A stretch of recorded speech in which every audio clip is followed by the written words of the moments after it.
মনে হইতাছে কিছু একটা ভাইরাল করছি। আগে তো না সাকিব বেরে নিয়ে প্রশ্ন বুঝে উত্তর দাও তাহলে আর কেউ গালি দিবে না।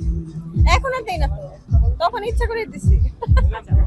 আমি সব জায়গায় বলি আপনারা দেখলে আমার ভয় লাগে, কারণ জীবনে যত ইন্টারভিউ দিছি কোনোটা এত গালি খাইনি যতটা আপনারটা দিয়ে খাইছি। কলা গাছ ছাড়া সব গাছেই মোটামুটি ওঠা হয়ে গেছে। কেন কলা গাছে ওঠার কোনো চেষ্টা করলেন না? কলা গাছ অনেক চেষ্টা করেছি, উঠতে পারি না, কারণ কলা গাছ অনেক পিছলা। ছোটবেলায় কি কি খেলতেন? আমি ছোটবেলায় সব ধরনের খেলাই খেলা হতো, বৌসি থেকে শুরু করে সাঁতার। আমি অবশ্য এটা বলতেই হয়, গাছে ওঠা থেকে শুরু করে সবই পারি, কোনো খেলা এখন পর্যন্ত হারিনি। ইনশাল্লাহ আজকে গোলকিপার হিসাবে আমি আমাদের গোলগুলোকে সেভ করার চেষ্টা করব। ছোটবেলায় কোন কোন গাছে উঠেছেন আপনি? সব গাছে, কলা গাছ ছাড়া সব গাছেই মোটামুটি ওঠা হয়ে গেছে।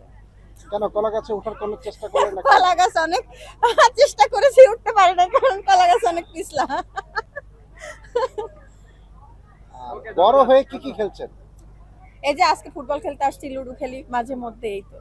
লুডো খেলেন সব সময়? হ্যাঁ, লুডো খেলা কি হয়। অনলাইনে খেলেন নাকি অনলাইনে খেলা হয়।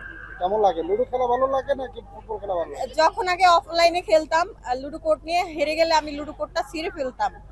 বাট এখন অফলাইনে তো আর কিছু করা যায় না, দেখা যায় যার সাথে খেলি সে খেলতে থাকে, আমি ওয়াইফাই অফ করে দেই। আপনি বেশিরভাগ সময় অফলাইনে খেলেন না অফলাইনে খেলেন? অনলাইনে খেলেন না অফলাইনে? এখন তো আর অফলাইনে খেলার সময় হয় না, অনলাইনেই খেলা হয়, অফলাইনের খেলা হয় না। অনেক এক্সাইটেড, কিছুক্ষণ পরেই আমাদের সেলিব্রিটিদের ফুটবল ম্যাচ শুরু হচ্ছে। এর আগে আমি কখনো খেলিনি, বাট স্কুল কলেজে পড়া অবস্থায় আমি খেলেছিলাম। অনেক বেশি এক্সাইটেড, আপনারা সবাই এসেছেন, আর সেলিব্রিটি ফুটবল ম্যাচে এই ফার্স্ট টাইম আমি খেলবো।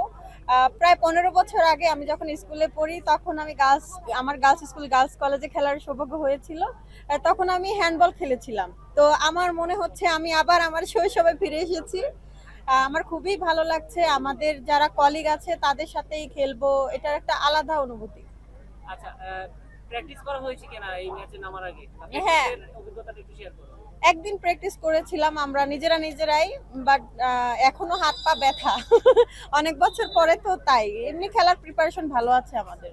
তোমাদের টিমে কারা কারা থাকছে? আমার টিমে মেয়েরা আছে, রাহা তানহা খান, তানহা মৌমাসি, তারপরে শিরিন শিলা, রোমানা নীর, জলি, আরো অনেকেই আছে।